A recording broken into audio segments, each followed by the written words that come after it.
ଭାରତର ଅଗ୍ନି ଚାଇନାର ନିଦ ହଜେଇ ଦେଇଛି। ବିଲକୁଲ ସଠିକ୍ ଶୁଣିଛନ୍ତି ଆଜ୍ଞା।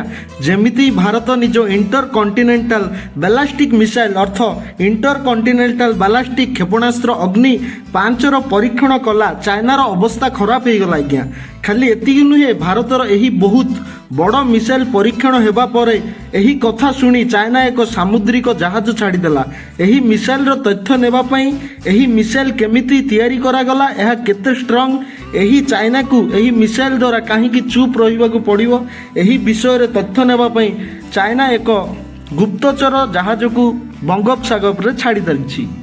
ତ ଆଜି ଆମେ ଏହି ଭିଡ଼ିଓ ମାଧ୍ୟମରେ ସଂକ୍ଷେପରେ ଆଲୋଚନା କରିବା ଆମର ଏହି ଦିବ୍ୟାସ୍ତ୍ର ଅର୍ଥାତ୍ ଭାରତର ଏହି ଦିବ୍ୟାସ୍ତ୍ର ଅଗ୍ନି 5 ମିସାଇଲ୍, ଯାହା ଇଣ୍ଟର କଣ୍ଟିନେଣ୍ଟାଲ ମିସାଇଲ୍ ଅଟେ, ଯାହା 5000 କିଲୋମିଟରରୁ ଅଧିକ ଦୂର ଯାଇପାରିବ। କିନ୍ତୁ ଆଗକୁ ବଢ଼ିବା ପୂର୍ବରୁ ନମସ୍କାର ଆଜ୍ଞା, ଆମର ଆପଣମାନଙ୍କର ଚ୍ୟାନେଲ ଓଡ଼ିଆ ଆଜ୍ଞାକୁ ଆପଣମାନଙ୍କୁ ସ୍ୱାଗତ। ଗୋଟିଏ ଦିନ ପୂର୍ବରୁ ଅର୍ଥାତ୍ 11 ମାର୍ଚ୍ଚକୁ ଦେଶର ପ୍ରଧାନମନ୍ତ୍ରୀ ମାନନୀୟ ଶ୍ରୀ ନରେନ୍ଦ୍ର ମୋଦିଜୀ ଦେଶକୁ ଏକ ବହୁତ ବଡ଼ ଖୁସି ଖବର ଦେଇଥିଲେ। ପ୍ରଧାନମନ୍ତ୍ରୀ ମୋଦି ଦେଶକୁ କହିଥିଲେ ଯେ DRDO ଅର୍ଥାତ୍ defence research and development organisation ନିଜ ଅଗ୍ନି 5 ମିସାଇଲ୍କୁ ସଫଳତାପୂର୍ଣ୍ଣକ ପରୀକ୍ଷଣ କରିସାରିଛନ୍ତି। ଏହି ଅଗ୍ନି 5 ମିସାଇଲ୍ ଅପରେସନର ନାଁ ଥିଲା ଦିବ୍ୟାସ୍ତ୍ର। ଏହା ଏକ ଇଣ୍ଟର କଣ୍ଟିନେଣ୍ଟାଲ ବାଲାଷ୍ଟିକ୍ ମିସାଇଲ୍, ଯାହାର ରେଞ୍ଜ 5000 କିଲୋମିଟରରୁ ଅଧିକ। ଏହି ମିସାଇଲ୍ ଟେଷ୍ଟ ଓଡ଼ିଶାର doctor APJ Abdul Kalam island of the Odisha coast ଅର୍ଥାତ୍ ଭଦ୍ରକ ଡିଷ୍ଟ୍ରିକ୍ଟରେ ଅବସ୍ଥିତ ସ୍ଥାନରୁ କରାଯାଇଥିଲା ଏବଂ ଏହି ସ୍ଥାନରେ ଚାଇନାର ଏକ ସାମୁଦ୍ରିକ ଗୁପ୍ତଚର ଜାହାଜ ନଜର ଆସିଥିଲା। ଏବଂ ଏହା ଜାଣିବା ବି ନିହାତି ଆବଶ୍ୟକ ଯେ ଭାରତର ଏହି ମିସାଇଲ୍ ଟେଷ୍ଟ ବିଷୟରେ ଚାଇନା କେମିତି ଜାଣିଲା।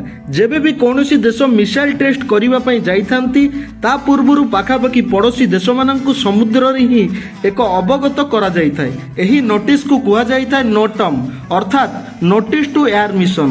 ନୋଟମ୍ର କାର୍ଯ୍ୟ ହେଉଛି ନିଜ ପଡ଼ୋଶୀ ଦେଶମାନଙ୍କୁ ନୋଟିସ୍ ପଠାଇବା କି ଅବଗତ କରାଇବା କି ଆଗକୁ କିଛି ଦିନ ମଧ୍ୟରେ ଭାରତ ଏକ ମିସାଇଲ୍ ଟେଷ୍ଟ କରିପାରେ ଏବଂ ତମେ ତମ ଏୟାର ଟ୍ରାଫିକ୍ କଣ୍ଟ୍ରୋଲରେ ରଖ। ଏହାର ମୂଳ ଲକ୍ଷ୍ୟ ହେଉଛି ମିସାଇଲ୍ ଟେଷ୍ଟ ସମୟରେ ଯେମିତି କୌଣସି ଦୁର୍ଘଟଣା ନ ହେଉ। ଏହି ନୋଟମ୍ ରୁଲ୍ ଅନୁଯାୟୀ ଭାରତ ମାର୍ଚ୍ଚ 7 ତାରିଖରେ ପଡ଼ୋଶୀ ଦେଶମାନଙ୍କୁ ନୋଟିସ୍ ପଠାଇଥିଲା। ଯେମିତି ହିଁ ଏହି ନୋଟିସ୍ ଚାଇନା ପାଖକୁ ଗଲା, ସାଙ୍ଗେ ସାଙ୍ଗେ ଚାଇନା ନିଜ ଗୁପ୍ତଚର ଜାହାଜ ବଙ୍ଗୋପସାଗରରେ ଛାଡ଼ି ଦେଇଥିଲା। ମେରିଟାଇମ୍ ଟ୍ରାଫିକ୍ର ତଥ୍ୟ ଅନୁଯାୟୀ ଚାଇନାର ଜାହାଜ ୟୁଆନ୍ ୟାଙ୍ଗ ହୁଙ୍ଗ 01 23 ଫେବୃଆରୀ ଚାଇନାରୁ ବାହାରିଥିଲା ଏବଂ ଏହି ମିସାଇଲ୍ ଟେଷ୍ଟର ଠିକ୍ ଦିନକ ପୂର୍ବରୁ ଅର୍ଥାତ୍ 10 ମାର୍ଚ୍ଚକୁ ବଙ୍ଗୋପସାଗରରେ ଖାଡ଼ିରେ ପଳାଇ ଆସିଥିଲା। ମିଡ଼ିଆ ରିପୋର୍ଟର ତଥ୍ୟ ଅନୁଯାୟୀ ଏହି ଚାଇନାର ଗୁପ୍ତଚର ଜାହାଜ ବିଶାଖାପଟ୍ଟନମରୁ ମାତ୍ର 480 କିଲୋମିଟର ଦୂରରେ ଅଛି। ଚାଇନା ଏହି ଗୁପ୍ତଚର ଜାହାଜକୁ ଭାରତର ଅଗ୍ନି 5 ମିସାଇଲ୍ ଟେଷ୍ଟ ଉପରେ ନଜର ରଖିବାକୁ ପଠାଇଥିଲା। ଚାଇନା ଭାରତର ଏହି ମିସାଇଲ୍ ଟେଷ୍ଟିଂ ପରେ ଭାରତକୁ ଡରିବାକୁ ଲାଗିଲାଣି, କାହିଁକିନା ଭାରତ ଦୁନିଆର 6 ନମ୍ବର ଦେଶ ହୋଇଯାଇଛି ଯାହା ପାଖରେ ICBM ଅର୍ଥାତ୍ ଇଣ୍ଟର କଣ୍ଟିନେଣ୍ଟାଲ ବାଲାଷ୍ଟିକ୍ ମିସାଇଲ୍ ଅଛି। ଅଗ୍ନି 5 ଏହି ମଲ୍ଟିପଲ୍ ଇଣ୍ଡିପେଣ୍ଡେଣ୍ଟ ଟାର୍ଗେଟେବଲ୍ ରି ଏଣ୍ଟ୍ରି ଭେହିକିଲ୍ MIRV ଟେକ୍ନୋଲୋଜିରୁ ତିଆରି ପାୱାରଫୁଲ୍ ମିସାଇଲ୍ ଅଟେ।